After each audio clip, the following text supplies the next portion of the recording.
Good afternoon, everyone, and welcome to this online roundtable regarding real estate debt hosted by REFIRE and Targa Communications. My name is Andrew Barber, and I am Managing Director of Targa Communications in London. As my German is almost non-existent, I must once again apologise in advance for any poor pronunciation. The main question that we want to address is what features will make real estate debt funds attractive in an evolving market? Over the next hour or so, our panelists will also be considering the biggest challenges for the European real estate debt market and the growing importance of ESG in changing the perspective of debt fund lenders in 2022. We also hope to address the opportunities that digitalization can bring to the real estate debt market and discuss the challenges that investors should consider when looking to invest in the market. To kickstart today's event, we have a short presentation from Iryna Pylypchuk, who's the Director of Research and Market Information at INREV in Frankfurt. However, before I hand over to Iryna, let me tell you who we have on today's expert panel. Firstly, Edward Berry, who is Head of UK Client Relations for Imperial Investment Solutions in London. Next on today's panel, we have 𝐂𝐨𝐫𝐿, Managing Director of Prime Capital AG in Frankfurt. And our final panelist is Mr. 𝐂𝐚𝐫𝐿, who is the Managing Director of Berlin-based FAP Invest GmbH. Finally, I would like to introduce our lead moderator today, Charles Kingston, who is the CEO and publisher of REFIRE, the online publication about German real estate for international investors. I should also mention that we are running a short poll today at the start of the panel discussion, and I will be revealing the answers later in today's event. So without any further delay, I will hand over to Iryna of INREV to start today's event with a presentation and overview of European non-listed real estate debt. Iryna. Andrew, thank you very much for the kind introduction, and thank you for inviting me today. Well, it's a very nice message for my presentation today because over the course of several years now, we see a significant change in appetite when it comes to European non-listed real estate debt. These are the results of INREV, UNREV, and PRIA investment intention survey that we have been running now for more than 15 years. And it looks at expected changes in allocations to real estate in Europe in the next 2 years by different routes. As you can see clearly, on the weighted by real estate AUM basis, non-listed real estate debt is in a very strong third position, with 35% of investors planning to increase allocations in the next 2 years. This is only behind the joint ventures and club deals, which are in first position, and non-listed real estate funds and private REITs. And I think that just really is a very nice illustration of the sentiment that we have in the market, in European real estate debt market. But before I start talking about the European real estate debt market specifically, I wanted to put the European market a little bit into a global perspective. We have here data which is estimating the relevant composition of outstanding debt by lender group, which was kindly produced as part of the INREV article, European Real Estate Debt Market Set to Move Up a Gear by PGIM Real Estate, and is illustrating how different regions are at different stages of evolution. I wanted to draw your attention to the United States first and foremost, because I think it's very clear from the start that in this particular market, more than 50% of outstanding debt is actually in the hands of non-traditional lenders. And the estimate of the debt funds is actually now a little bit higher than what we are showing here, of around 11%. And this just illustrates how much mature, but also larger in size this particular market is. If you move on to the UK, this one particular market was very quick to move relatively to the continental Europe. Because if you remember, immediately after the global financial crisis, with all the banking and some of the policy changes, particularly in the UK, the debt fund, the non-traditional lender space opened up very quickly. And the investors were open to that opportunity. And you can see already directly on the slide that the debt fund slice has grown quite significantly now. When it comes to Europe, it's only in the last few years we have seen an uptick in the sentiment.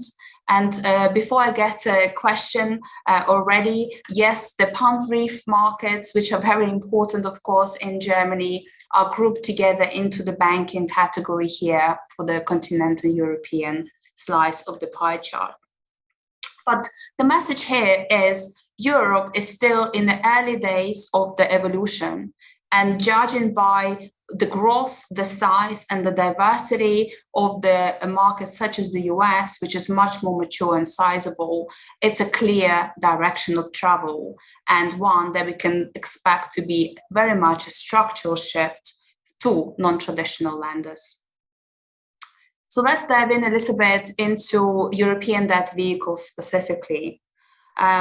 This is the information from INREF debt vehicle universe, which we have been running for a number of years now. And it's very clear that over the last 6 years, the universe has actually doubled, be it by number of vehicles or more than double actually, by number of vehicles or in terms of size, and in this case, target equity. So again, that really showcases the strengths of sentiment in the marketplace. What is also very clear is that dominance of closed-end structures in European market. This is very much in contrast to the US, where the market for non-listed real estate debt is much more dominant by larger open-ended structures. And that's something that we are starting to see gradually in Europe as the larger non-traditional players are bringing that model onto the European market as well, and utilizing the familiarity of their region's investors to attract them to investing into European market. But I think this is all evolutionary and it will take some time.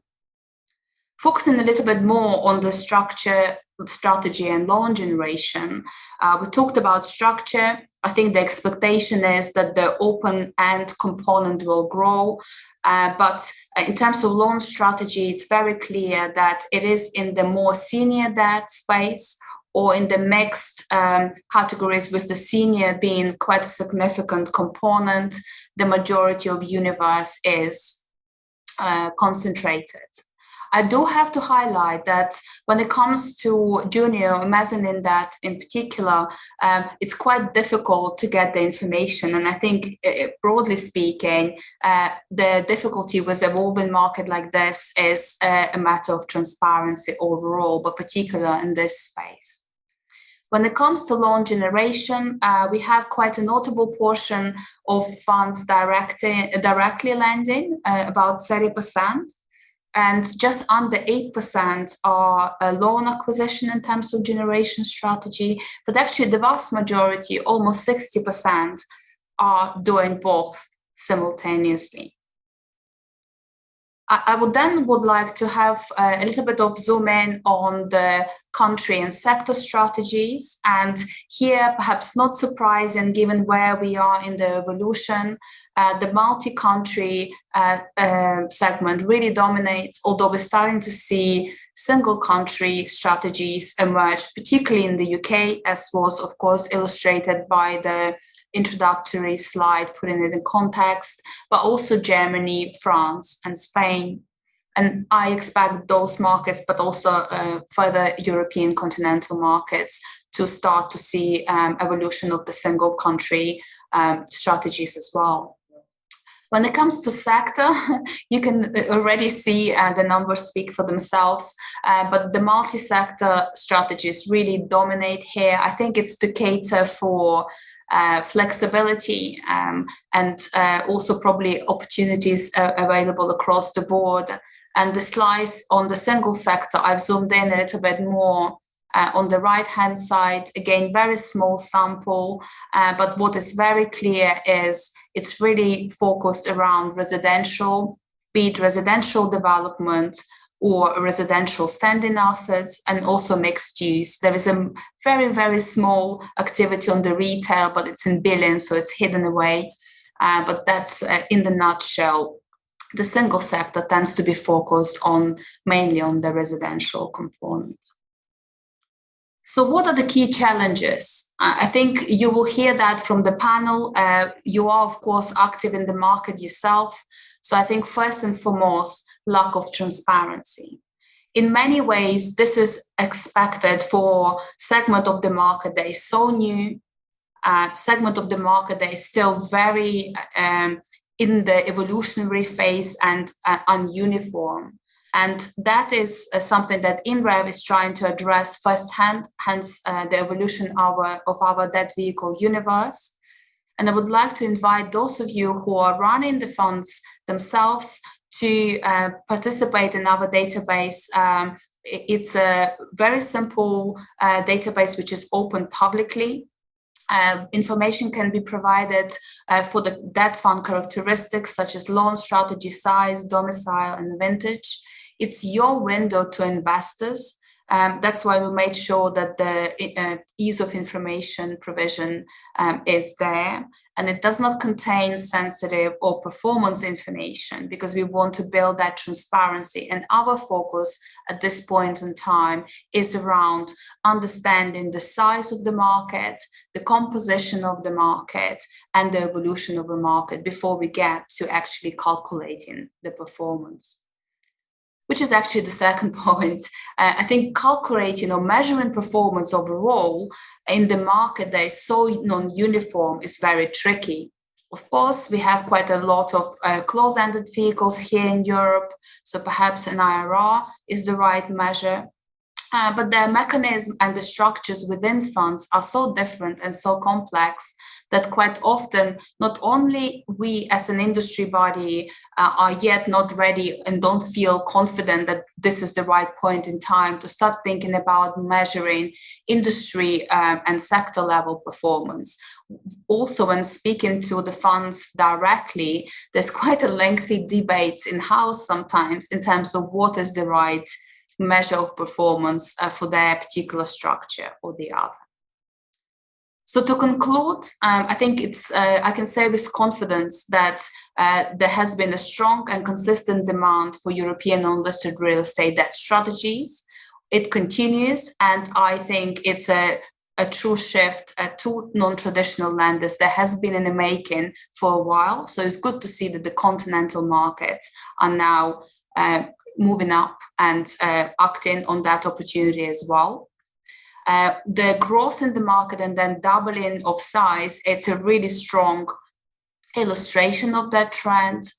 But because it's an opportunity-driven market, the composition is very non-uniform, and therefore I think it would be interesting to observe over the next few years what shape it will take in terms of strategy, loan origination, target sectors and countries.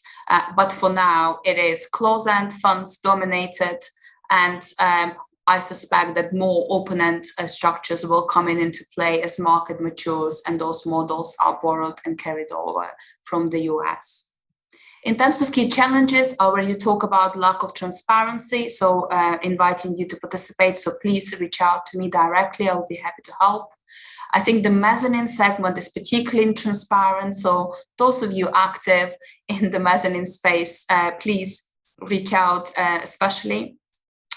We talked about measuring performance difficulties, but I think for me, what is also, those are more structural discussions, of course, but there's also practicalities. And I think not dissimilar to what we're now seeing and have been seeing for a number of years in the non-listed real estate equity space.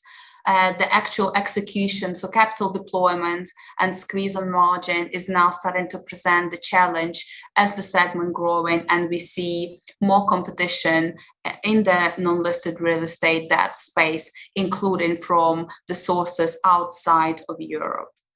So thank you, and I hope you will have insightful panel discussion. Thank you very much, Iryna, for that detailed look at the real estate debt markets. Iryna will be joining us again later for questions from the audience. And I will hand over control to Charles Kingston to lead today's discussion. Charles, over to you. Thank you very much indeed, Andrew. Yes, good afternoon, everybody, and welcome to this afternoon's panel discussion on debt finance. Officially, what features will make real estate debt funds attractive in an evolving market, and it certainly is an evolving market. I'd like to thank Iryna for a very comprehensive basis of statistics and facts there, which will get this discussion rolling. Just very briefly to myself, I'm Charles Kingston. I'm the publisher and the editor of REFIRE, which stands for Real Estate Finance Intelligence Report Europe. And we publish in English with the main emphasis of our newsletter and report and website on what's going on in primarily Germany and in a wider context, the European real estate markets for institutional investors. Let's just start off. Perhaps I could ask our three main panelists to just take 1 minute to briefly tell our audience who they are and what they do. Perhaps I'll start with you, Hanno. And after that, we can have a quick look at maybe some of the key ideas that Iryna threw into the debate there this afternoon. Hanno, just tell us briefly who you are and what you do. Certainly. Thanks for having me. Good afternoon, everyone. I work at FIP, partner at this in our Berlin-based firm. We call ourselves a firm with a startup spirit, but with a long-term track record. We've been around for a time, Charles, at times when your hair color and mine still were slightly different. So we've been around for 17 years, which is quite unique in this industry. And thanks to Iryna's introduction, the good thing is we still have a lot of time to come and a lot of growth ahead of us. And that's what we would definitely see happening in the market. And we are well positioned with two specialist units that we have in the market in real estate capital. One is FIP Finance, where we structure, that's our advisor business, where we structure the capital stack for developers and real estate investors. And FIP Invest on the other side, where we make the asset class of debt investments available to institutional investors, that being our own mezzanine debt funds that we have in the market, also on a deal-by-deal basis or within separately managed accounts. So on a nutshell, we bring the capital together, we raise the capital globally, but our expertise is the lending and borrowing structure and mechanisms in the German real estate market. Excellent. Edward, tell us a little bit about yourself. Well, firstly, thank you very much for inviting me on. I head up Impera's UK office, where we source capital from UK investors to invest in Germany and across the DACH region.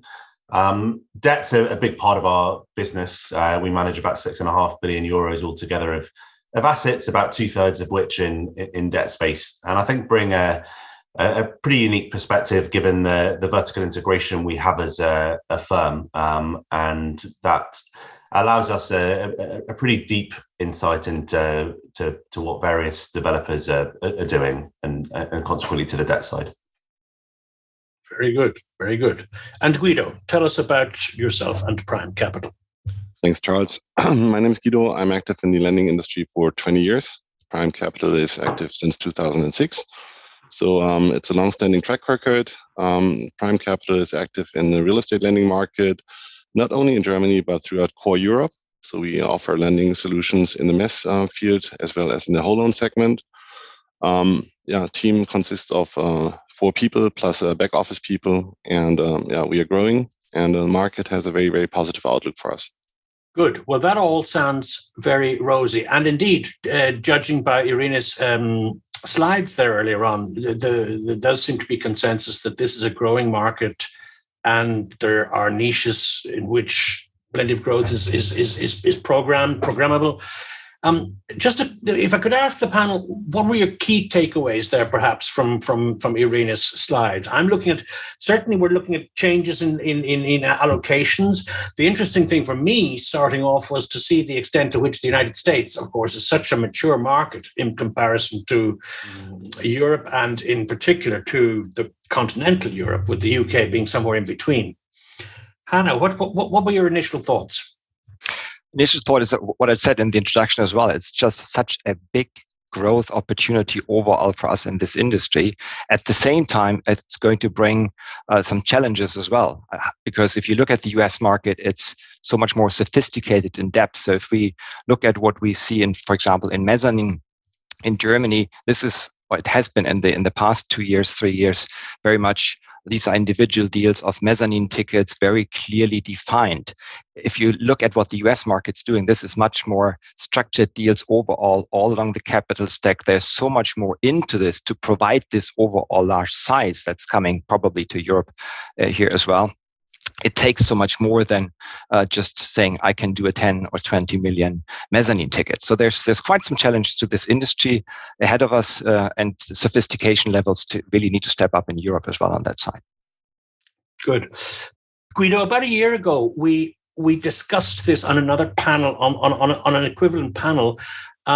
What has changed for you in the last year? Yes, I remember 1 year ago when we spoke about mezz lending in Germany and the German market. So what has changed in the meantime is that we follow the route to Europe. So, and as Iryna mentioned, there is a lot of growth potential outside of Germany. So we have decided to open up ourselves a bit more into the European market. So that means we're not only active in the German market anymore, but we decided to put a little bit more of diversification into our portfolio. That means we offer lending solutions now throughout Europe, which is core European markets such as the Benelux countries. The French market looks very promising. We are active in the Nordic markets and in Austria. So that's the first development which we have gone through from a pure geographical point of view. And in terms of product, we have expanded into the whole loan segment as well. So historically, if you look at the alternative lending market, it was born in the mezzanine fields. So the roots are pure mezz lending, and taking this in the next level, I would say it's now time to add another product into the market. Next to mezz lending, we are now also active in the whole loan segment. And these were two big changes.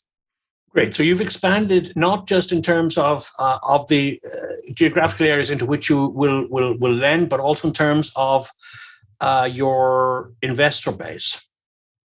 Well, I would say the investor base itself has always been German and international. So we had two ways of raising capital. So we have on the separate mandate accounts. We have now a commingled fund. And the investor targets are German and international investors. So from this point of view, it is stable. But in terms of risk profile, we were also approached by investors who were looking for a bit more conservative investment strategy.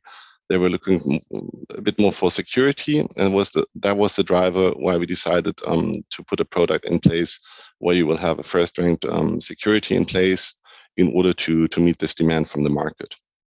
Great.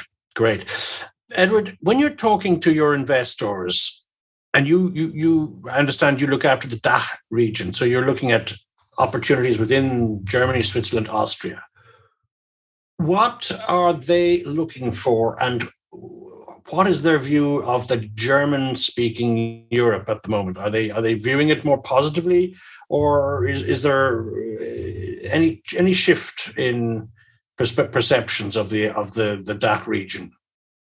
Yeah, so the investments we make are in the DACH region, but my client base is in the UK. And these investors, firstly, to go back to the slides we saw before in terms of this shift and demand for private assets and to access real estate markets through them is pretty pronounced. There are key reasons underlying that.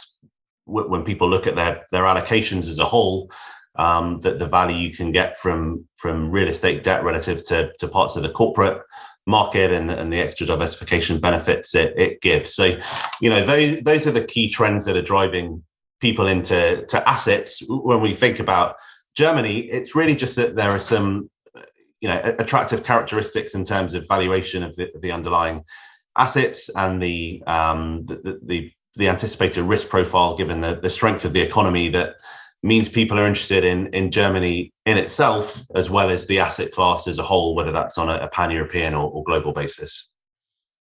But they're still looking very specifically also at German real estate opportunities for lending. So what we've seen is people tend to have done the UK first, may well then have done one other strategy, whether that be pan-European or global, and are now, as they develop a more nuanced allocation, looking at what markets offer the most attractive assets. And typically, I think Germany and the US are the two markets that are at the forefront of their mind. So, Germany's a big part of their considerations and of conversations that we're having with them. Good. I remember about 5 or 6 years ago, it was quite a big story, actually, the slight removal of the banks from the traditional lending. And we initially started to see pension funds, rather conservative pension funds. And then afterwards, we saw insurance companies.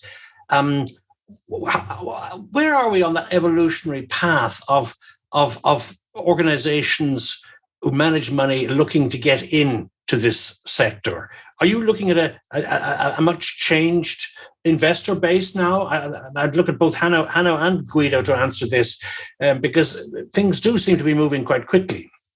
Well, I'd say there's definitely that shift has continued.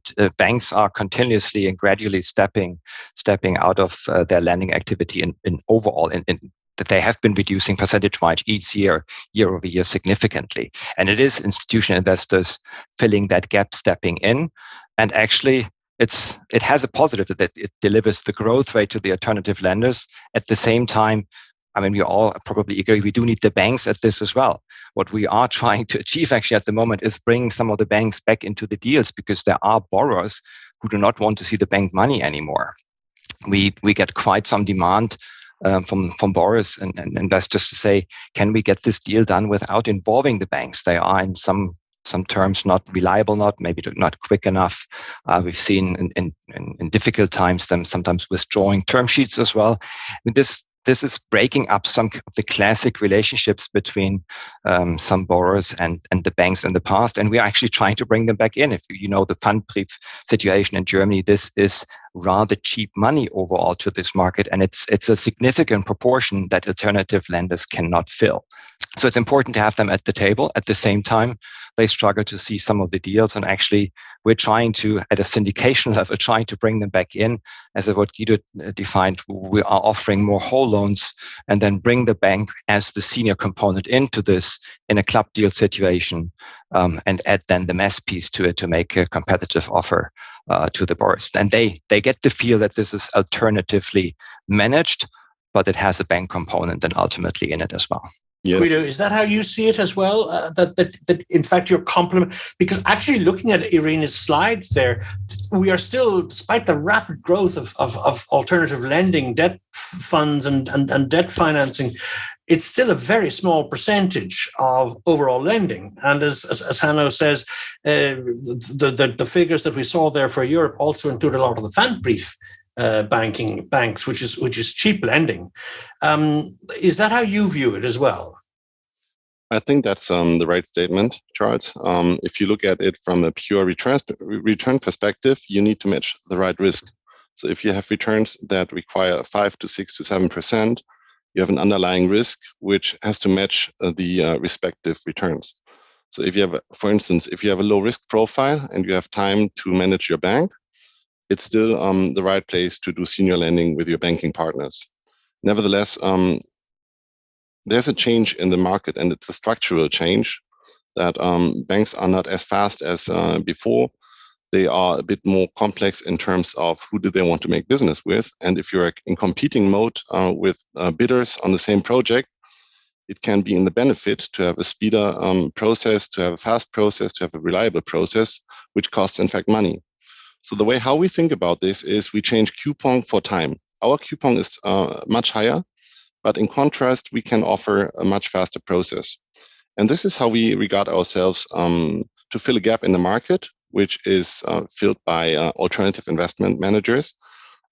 We don't see it as a true competition with banks, because banks have a much more different investment profile than we have. But as Hanno outlined as well, there are opportunities to combine forces. So you can combine cheap senior lending and a mezz piece, for instance. And in a blended rate, you can have 4 to 5 to 6%.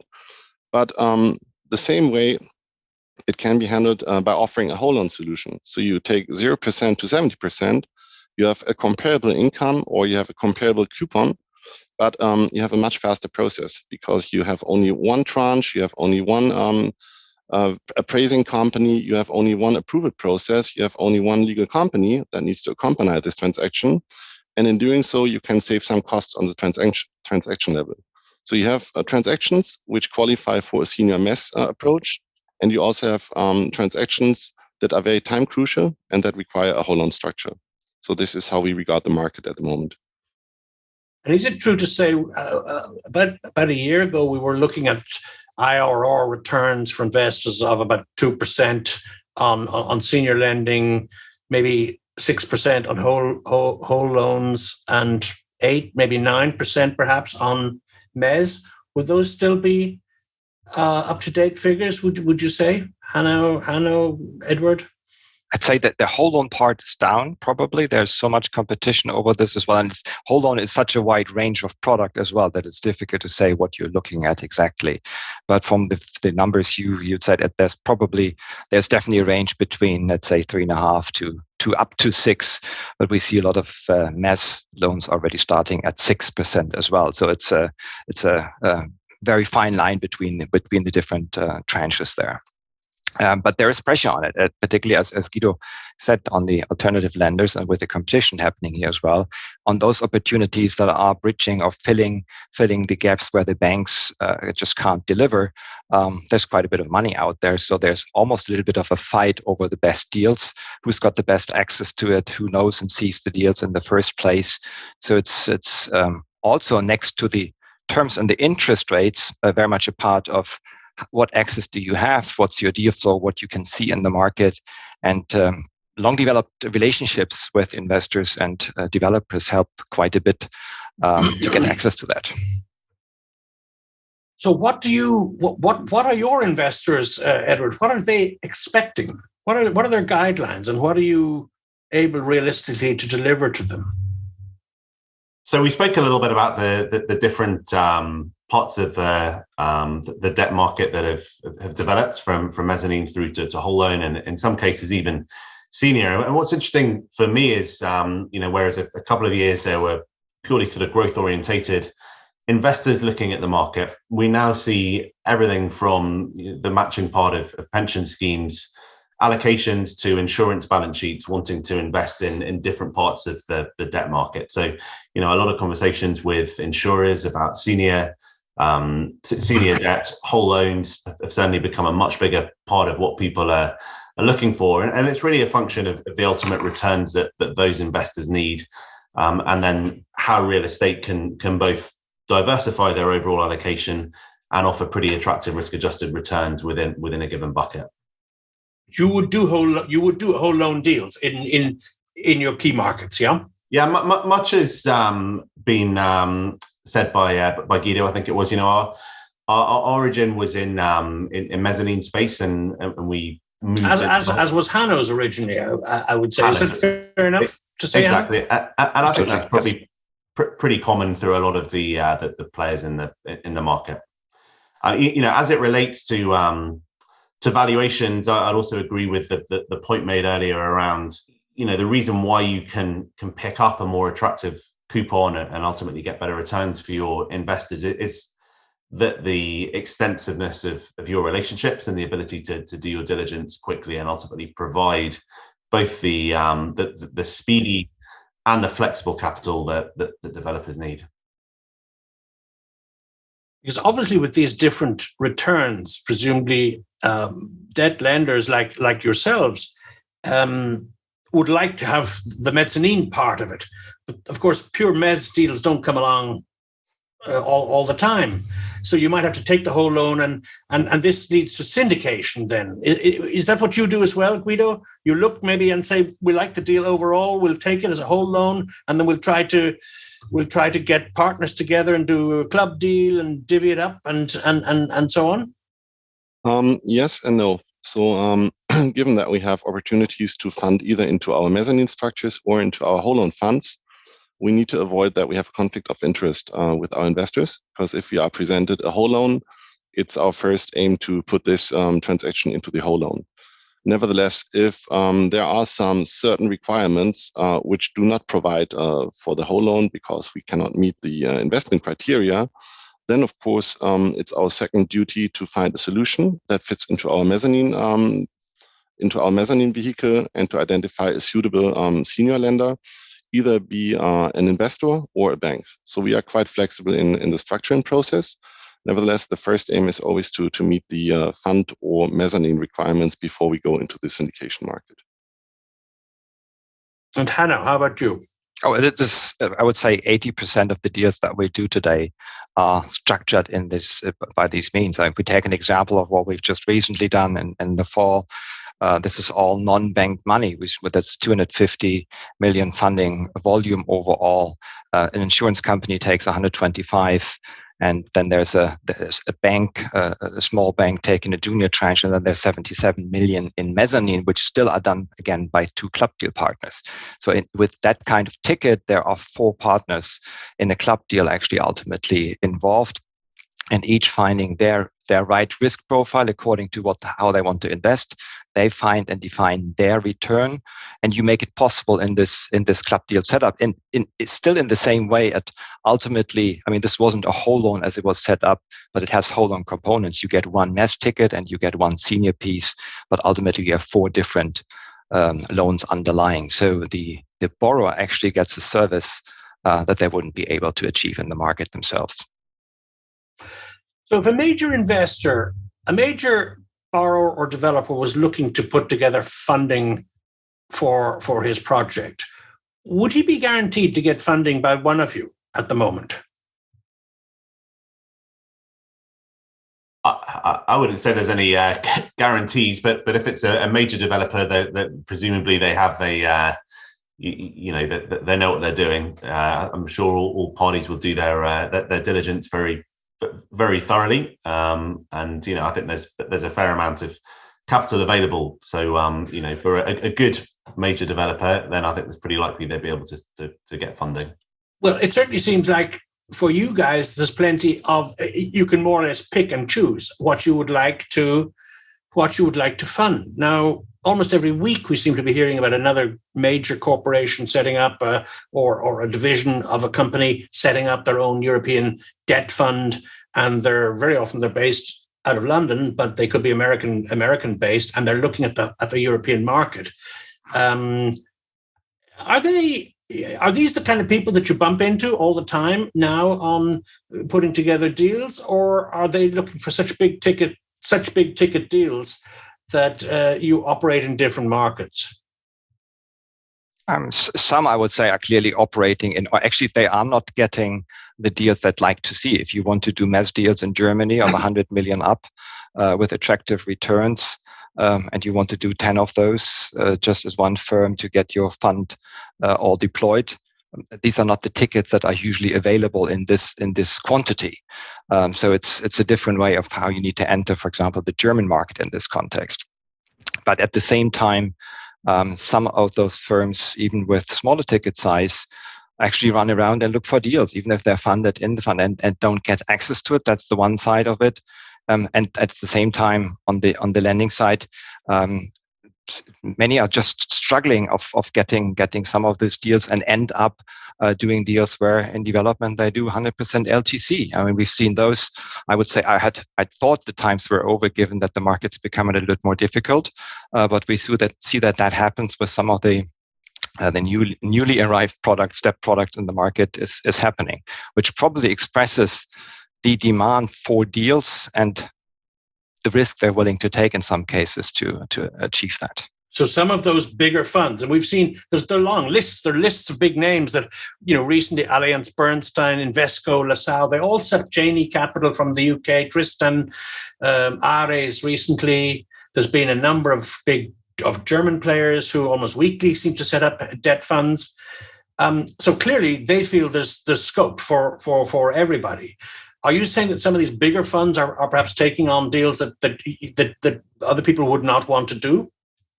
Well, it depends on where you see them getting into the market. On the mass tickets, that's clear. There it's difficult to deploy that. Whole loans, you have to look specifically at the product, and there's some senior product out there as well, which by nature has to be of larger scale in total. So you have to really differentiate in the depth fund of what its nature is. But what I was talking was more the mass piece. People trying to enter the mass market in Germany in particular struggle to do that, particularly if they want that large size, because you have to actually stitch deals together to get to the volume for that market. Probably something to add what Hanno just mentioned, and to Guido, yes. An answer on your previous open question with the project development. If we look at the market at the moment and where we stand, I think project development is something where you need to have a sharp eye on, because if you look at the curve and the market development which we have gone through in the last couple of years, you have to be very cautious where you finance, with whom you finance, and how much equity you have in the structure. Absolutely. And if you talk to people, and I asked my risk managers the last 6 years, where do you stand? We stand in the market, and I always got the same answer: we are at the peak. Yeah? So they stopped telling me we are at the peak. So now I have to. I see Hanno is laughing already. Yeah. So. Before this background, we are very selective on project developments, and we require a lot of equity in our structures in order to mitigate any kind of downside risk, which is not expected to be a sharp decrease, but we expect at least some corrections in the market in the next couple of months. So this has changed in terms of development finance. And if we look at the size of tickets, yes, we have large players in the market. Due to economies of scale, they are not able to cover those 20, 30, 40 million tickets, but they require tickets beyond 100 million in order to be productive. So like I said, each and every participant has a role in the market, and we need to identify our core market with our core sponsors who provide us with the matching deals. It does not make sense to look at deals that go beyond 200, 300, 400 million, because liquidity is elsewhere. But if we have strong sponsor relationships, which are existing for a couple of years, you know exactly how to work together, and you can be very fast, because it's a process that has been proven, and you have trust to each other. And that's basically how we operate. It's not like that we try to get as many deals on board, but we are very selective with whom we do business. And if that's possible, we have an existing relationship to our sponsors. So that's how we differentiate. So the relationships do give you a tangible, actual home advantage in closing down the deals. Yeah. Yes, in terms of speed and in terms of creditworthiness and flexibility, I guess. Yeah. Now, Guido, let me just jump in quickly. Yes, please, you probably see those deals as well, where there's demand of, particularly with developers, to finance at 100% and don't bring in equity. I'm glad you're sending them away as well. But some of them are getting funded. So that's happening in the market as well, and that's definitely what's going to be at risk. Yeah. Which brings us on, of course, to the other big elephant in the room, which is ESG, which, of course, none of us can escape, both either talking about or building into our analytics on a daily basis. What effect is, Edward, from an investor point of view, how big a deal is this? Is this changing everything? Is this slowing everything down or narrowing the field? Or what's the effect of all of this? A pretty big effect, and we've seen this across asset classes, not just real estate. Certainly pension schemes increasingly insisting on a bigger and bigger part of their buckets being classified in a certain way. We've seen the rollout of SFDR, for example, and it's probably moved first in equity space, and certainly that ability to take control there means a lot of ESG products are created. As it relates to lending, I think investors assess you as a firm and do expect you to adhere to certain guidelines. We certainly think and talk in terms of adjusting coupons when ESG criteria are fulfilled.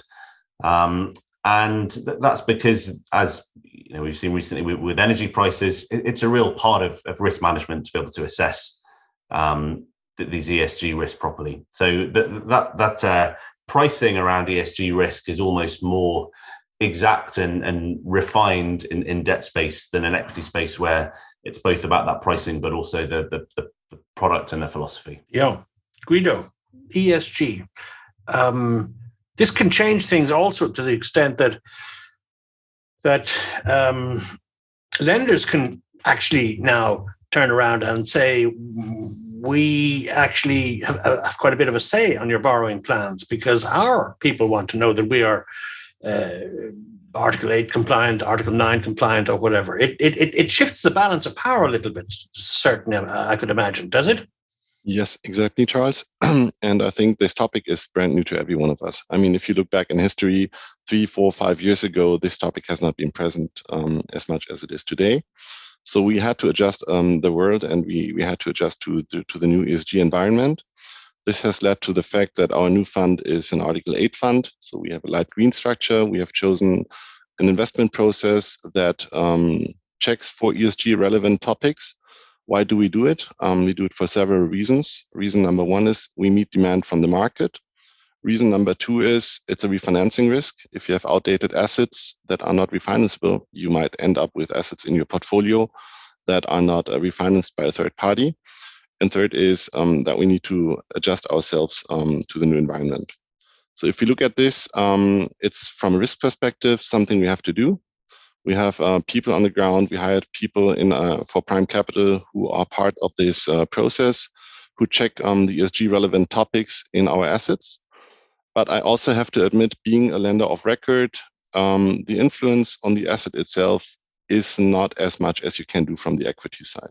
And so the equity side has the major impact. They can decide what kind of building standard do I want to have for a new project? How much energy efficient CapEx investments do I want to take? We can take this into account when we run our deal analysis, but the final and major decision is still taken by the equity side. So all we can do is check the asset, check for any kind of ESG relevant topics, put this into the background of refinancing, and take a look at certifications, take a look at energy efficiency. And this is what we measure in our portfolio. But like I said, the major responsibility to act on the asset itself is the equity side.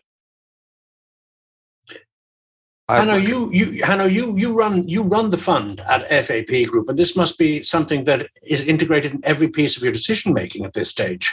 Absolutely, and it's changed drastically, I'd say, over the last 12, 18 months. We're on the way to an Article 9 compliant fund. And we just to achieve that, we had to restructure our selection process and screening process significantly. And as much as I agree with Guido, I also disagree that the impact that lenders can have on the asset, it's really starting to happen. It's still investors and developers having to get used to that we all of a sudden have maybe a word to say on who's going to be the tenant in a building. Do they fit into the actual business plan? Is the business plan leading to a compliant future of that asset? Also, in terms of developments, is the texture of the building we're not only talking about carbon neutral, the E in ESG, but also the social and governance components in this as well. And we're putting a lot of work into the screening process and go into a lot of discussion with developers and investors on that side. And maybe the component is we're not looking at that we'll all end up with stranded assets otherwise, but we'd like to take the developers along with us. And also, I mean, the majority of investors with standing assets of what they can do with their portfolios, transform them gradually. We all know it's not going to happen overnight. Each country with large cities, if you look at the existing buildings, they'll not all be ESG compliant and the newest buildings by LEED certifications in the next 5 years. But to show and get them going on a process that they will end up with a better portfolio in a foreseeable future, I think there's agreement also all of a sudden on their side. 2 years ago, they would say, how can we make this look green? How can we, let's say, do a little bit of greenwashing to get away with this? It's changing. If we look at the managers, the owners of the development firms as well, the most recent events I've been participating in, they're sticking their heads together and they're really getting in the interest of not only of their business, but overall, let's say, commitment to society in general, how they can make this work. And that's really changed the last 12 months in the industry. And I guess as a lender, if you want to get out there ahead of the also-rans in terms of offering to fund something, like I know that you've always put a lot of emphasis on digitization, for example, and understanding perhaps even more than the potential borrower about the asset or the portfolio. So I imagine that this is something that's going to be a source of competitive edge for funds and for debt financiers down the line. Well, it clearly is for us, and that's why we decided as well to not wait for the, let's say, the legal terms to be all defined, and let's say we'd like to move ahead. Yes, we might have to adjust in maybe 12, 18 months time to what then is the standard in the market. Right. But we'd rather lead on that rather than follow and wait for others to shape that. Yeah, and it's evolving rapidly. Andrew, I'm going to ask you, have we got any questions coming in perhaps from the audience? Yeah, we are getting questions in, Charles. Great. We had one about ESG, but I think we've just about covered that. I have one sort of perhaps going back 20 minutes from Douglas Edwards, who asks, how are you competing with the traditional lenders within the DACH region? What makes you a preferred party to work with in debt? How much comfort can you give on risk management as you are lightly regulated compared to balance sheet lenders? Yeah, Douglas, good question. But it's the way how we differentiate from banks is in terms of speed and reliability. So you can have a very, very early commitment on a deal. How are we regulated in terms of risk? We have investment criteria that we need to match. So investment criteria give you a certain level of leverage. They give you a certain level on debt yields and stuff like that. So the typical covenants that are applicable for banks are probably a bit different applicable to ourselves. But like I said, we may not hand out a loan without sticking to the investment criteria that are pre-agreed with our investors. And if things change, we are still able to go below these kind of levels. So if market has changed, we also have a risk assessment in our house. So it's a two-level process. The investment team takes the first decision. And afterwards, we have a second vote, which is by our risk department. So it's a two-way process, completely independent with two different reporting lines. So there is always a 4-eye check from risk management as well. So yes, we are less regulated, but we need to act within the rules that are given to us by our investors, and we are regulated by our risk management as well. Would you have asked the same questions there, Edward, as well as Douglas has just asked? Would I have asked them? Yes. Would those be to the front? I mean, I think what Douglas is asking. You know, certainly all our investors will do a lot of diligence on our risk management practices and our credit underwriting process. And if you're going to invest in this space, you want to make sure that you're doing so with people who have robust processes and teams in place there. You know, I think aside just from risk management, the other interesting thing in terms of how banks are restricted from lending is actually what creates a lot of the opportunity that we see in debt space. So, you know, yes, you want to get comfortable with any alternative finance provider and the due diligence they do, and certainly institutional investors that I've interacted with tend to do that. But actually, you know, banks' requirements are more than just in terms of credit underwriting or these sorts of risk managements. They also apply to capital requirements and so on. And that's, you know, that creates a lot of the opportunity that we see and where we can extract value. Very good. Let me add one component to the risk discussion here. I mean, as alternative lenders, we're actually much closer to the asset, to the equity, than probably a regulated lender. That's much more a process overall of, let's say, overall management structures, while we are at the capital stack, we usually are closer to the risk exposure. So we take a much closer look at the actual asset, and in the course of the loan, we stick closer to the asset as well. What you see at banks is then a gradual write-off on portfolios. It's all managed as of a risk adjustment factor to a larger portfolio. We look at the individual asset and actually are much closer to the developer and the investor in those cases as well, and try to avoid any failure by having an impact on the equity on the asset as well, which is something that the banks usually don't do, but they are in a different risk exposure stack as well. Yeah, good. Andrew. Charles, I'm going to ask Iryna to come back into the conversation now, because I've got a question please from do. Zuberlin, I think that's pronounced. The question is that he understands that the INREV presentation shows the development of the product side with fund-seeking debt investment opportunities. And how is the development on the lending side, he asks? I think, I'm not sure if I'm the best place to talk about the lending side itself. I think we spent the last half an hour or so dissecting that in quite a bit of detail. What I can say is that the demand from the investor side to also do the direct lending themselves, particularly from the insurance companies, but also for large institutional investors, is also significantly has grown, and that shows through our investment intentions data as well. Okay. I have some other questions which have come through. Please, Andrew. One from Nicole Lux from Finloop. She asks, how do you give borrowers comfort who are looking for a long-term relationship that you're able to provide refinancing for them, given every fund has a finite life and specific lending criteria? Do you think debt funds should adopt an open fund model?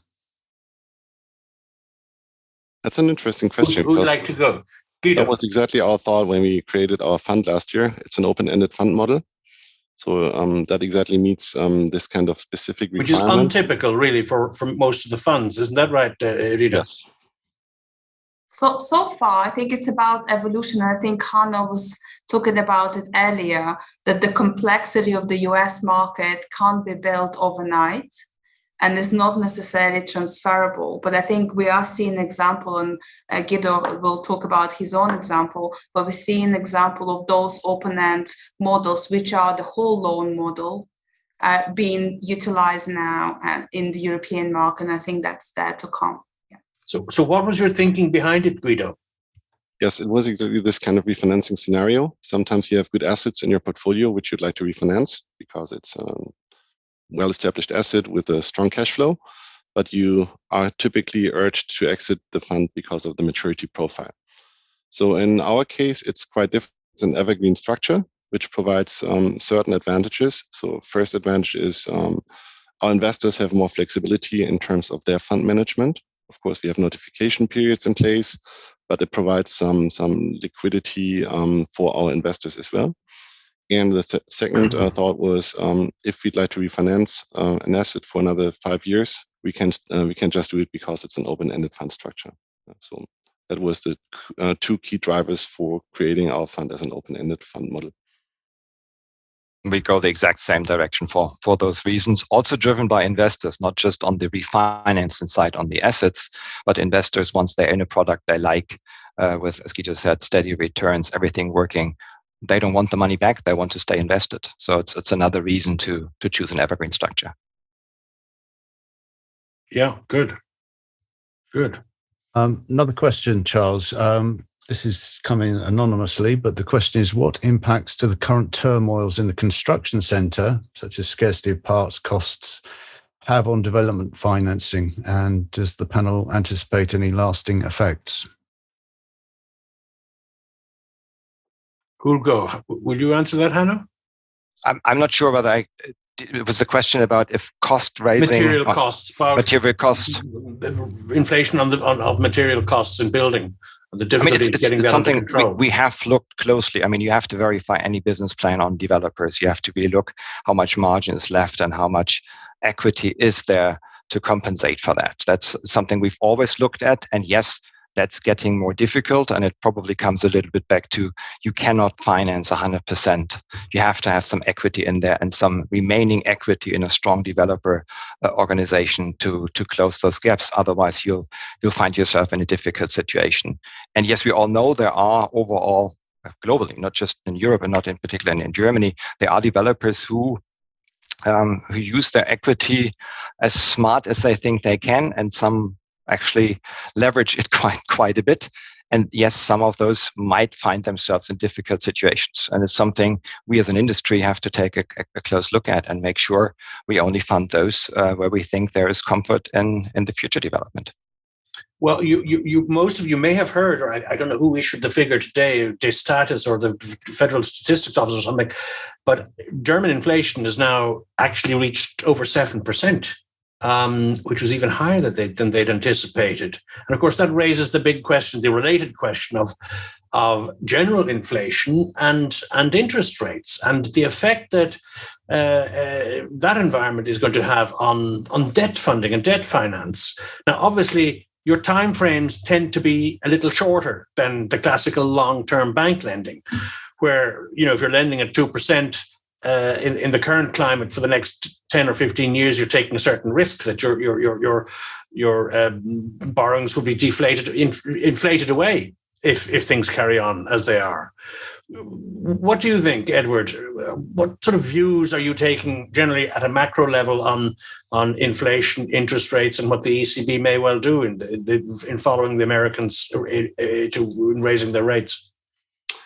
So I think it's less likely that you get entrenched inflation in Europe than in the US. You're not seeing these sort of second round effects and the wage price increases to the same extent. A lot of it is driven by energy and commodity prices at the moment.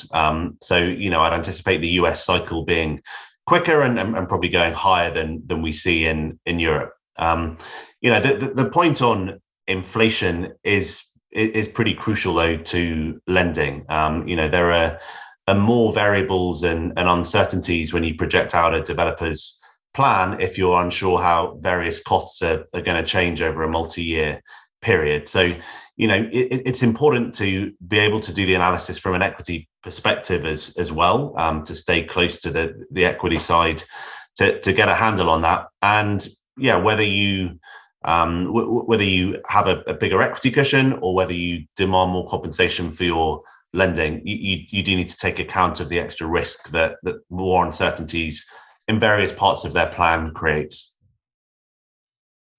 I guess less so as a lender, because you're not so dependent. You can always adjust your interest rates to the prevailing interest rates.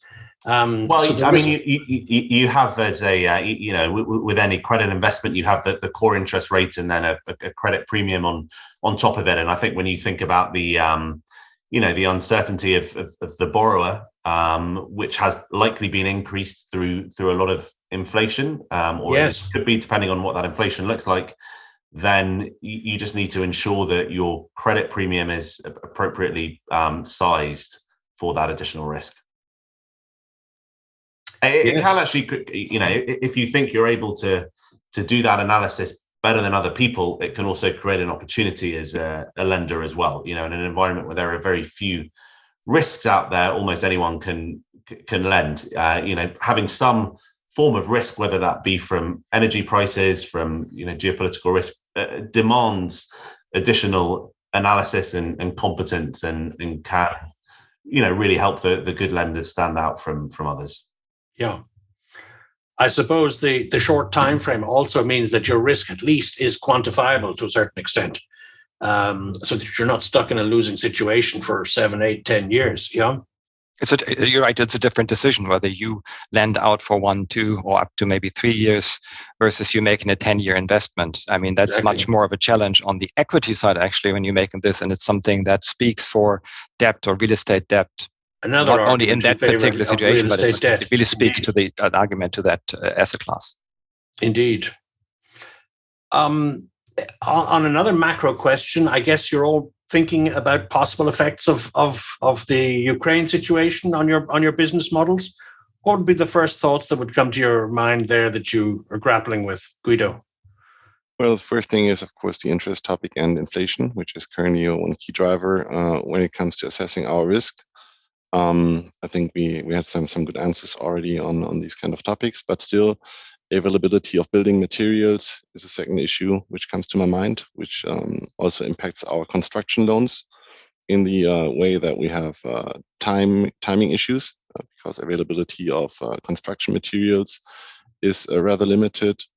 We have an issue on availability of energy in the future. So that's something what we need to consider as well when it comes to our loan book. So how do we get energy for these kind of construction sites?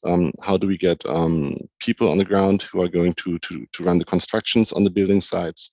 So these are the impacts that we see in the short run. In the long run, like I said, interest levels will become an issue, not in the short run, but in the long run. So refinancing at higher yields, at higher coupons could have an impact on our refinancing scenarios. So that's what we currently consider as first impacts from the Ukrainian crisis in our portfolio and on our lending activities. Yeah. I can second that, but I would add, we are very glad that we've had already before the crisis a KYC process in place, that we know exactly where money is coming from and where it's going to. And I think that's key in this situation as well, because it's not that easy to detect who's the seller of an equity, where is it coming from, and whom are you funding.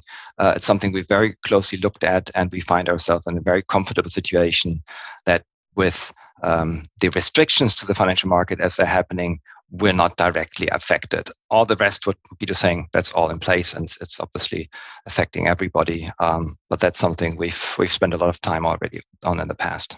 Yeah, good. Iryna, would you like to say anything else in the light of the statistics which you presented earlier on, and what we're hearing from the market participants? Perhaps more broadly, we do the sentiment survey, which is done on a quarterly basis. And even in the March results, we have already seen a very rapid reflection on how investors are perceiving risk.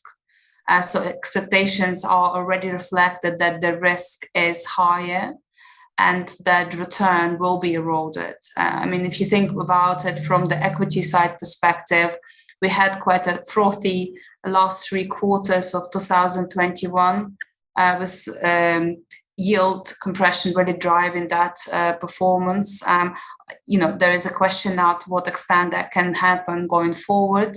But I think the key dilemma is how long will the invasion of Ukraine last, because that will have a direct impact, and that will impact the magnitude of change.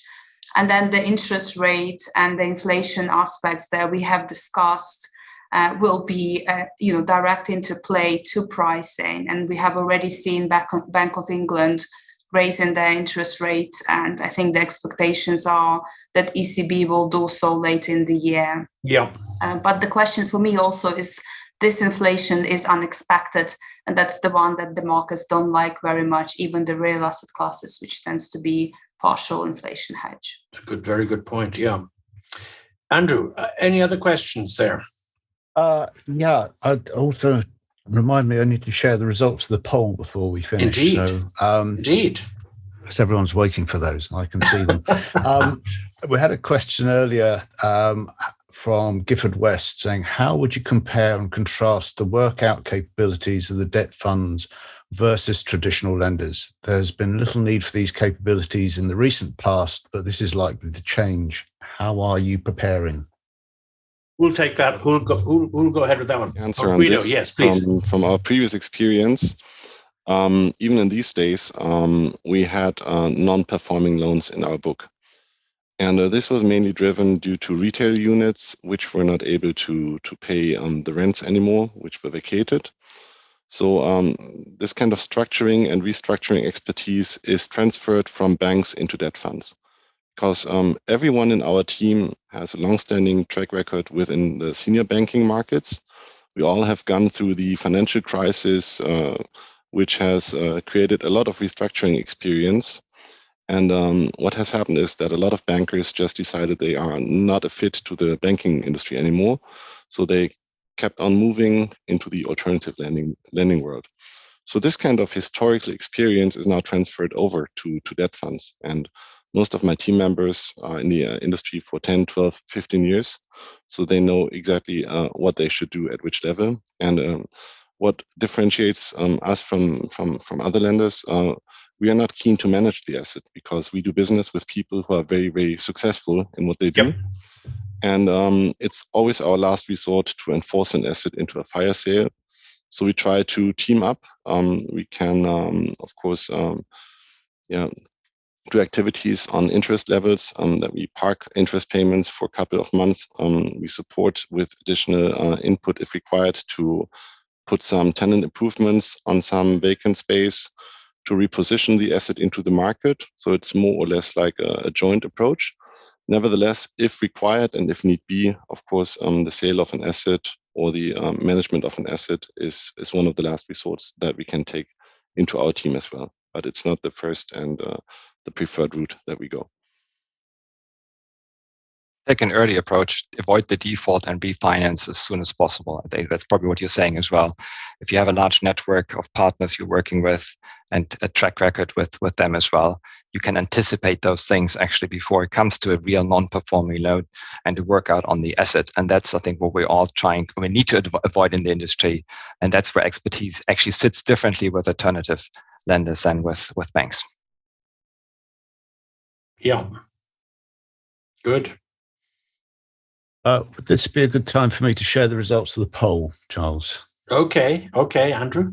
Okay, so put us out of our misery. Yes, here we go. There you go. So, first question: what are the biggest challenges facing participants in the European real estate market? Pretty much a 50-50 split there, with market volatility due to regional conflicts, which we discussed, and changing central bank lending margins.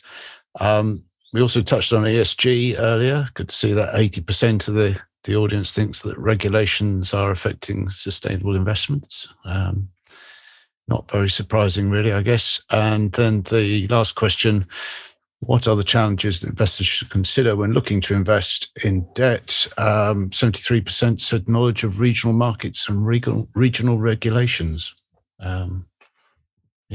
Local knowledge is always important, I guess. Well, that kind of reflects what we discussed in this panel discussion about ESG and taxonomy and Articles 8 and 9 and still a sort of fuzziness that still surrounds complete understanding of this sector as to how strictly it's going to be enforced and how much of a psychological effect it's going to have on investment decisions. Andrew, with an eye on the clock, we never like to go much beyond the 75-minute, and I think we should wrap it up now. I think we've had a lot of interesting input here, unless you've got any last questions there that you would like to put to our panelists. Well, there are a number of questions. I was thinking, look, with an eye on the clock, that perhaps we'll contact our panelists to answer some of the questions, and we'll post them on LinkedIn in the next couple of days. That might be the fairest way to deal with these. So, as you say, we don't like to go over the time limit if we can. But happy to have closing words, perhaps from our panelists in general, because if we do this again in another year's time, what perhaps might be the changes that are anticipated in the debt sector, other than that it grows and it becomes more sophisticated, that it's highly likely that the banks will still be retreating away from anything but the most prime trophy assets, the blue chip projects. Would that be a fair conclusion, Hanno? Absolutely. I mean, if we would look back maybe 12 months from now, we'd be keen to see of what's the ESG effects, what's really happening and what's made itself to the market. I think it's such a game changer to it overall on the long term, that I think we're all curious to see what's really having impact and how it's changing processes of lending and borrowing. We think it'll be a drastic change. Some of that still to come and difficult to anticipate, but that's what we're actually most curious about. And 12 months looking backwards, we hope that some of the assumptions and some of the first mover stakes we're taking at the moment will prove right. And what do you think, Edward, will be in Empira the view from 12 months hence?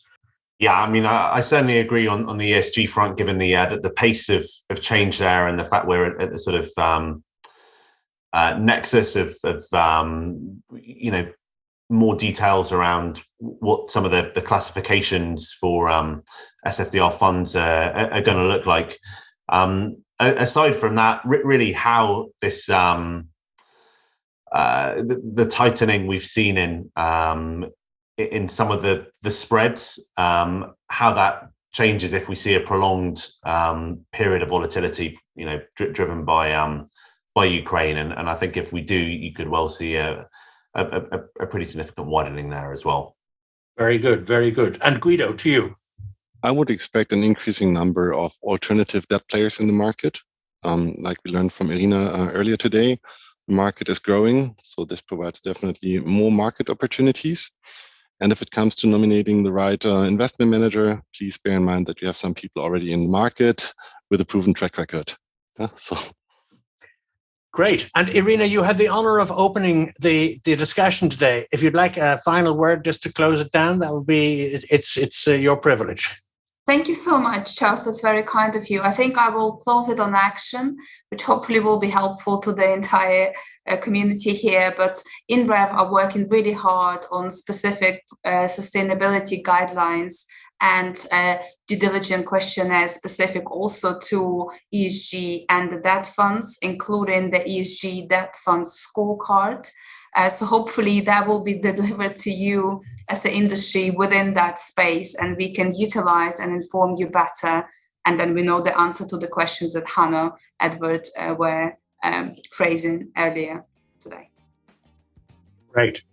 Well, I will hand back to you, Andrew. Thank the panelists very much indeed for a very, very useful discussion. It'll be very interesting again in 12 months' time to see how all of this stacks up. There's a lot of change ahead. That's obvious to everybody in the industry.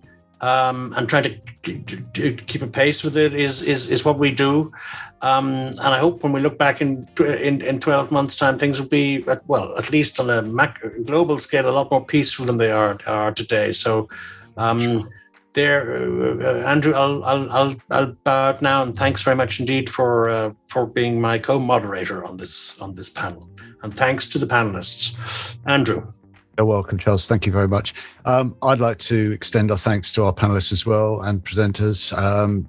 Iryna Pylypchuk from INREV, Edward Berry from Imperial Investment Solutions, Guido Gerstner, Prime Capital AG, and Hanno Kowalski from FAP Invest. Naturally, I'd also like to thank you, Charles, from REFIRE, for moderating the discussion so well. And very interesting discussion. Indeed. And I'd like to thank everyone for attending this event, and remind you that it will be available to watch and listen again very soon. There will be links to the recordings from the Targa Communications website and on LinkedIn. And if I could take the opportunity to remind you that you can get all the information on future Roundtable events from the LinkedIn page. Thank you again for your time. Stay safe. And we look forward to you joining us again soon. Good afternoon to you all. Thank you very much, everybody. Thank you. Thank you. Take care. Bye. Bye-bye now. Bye.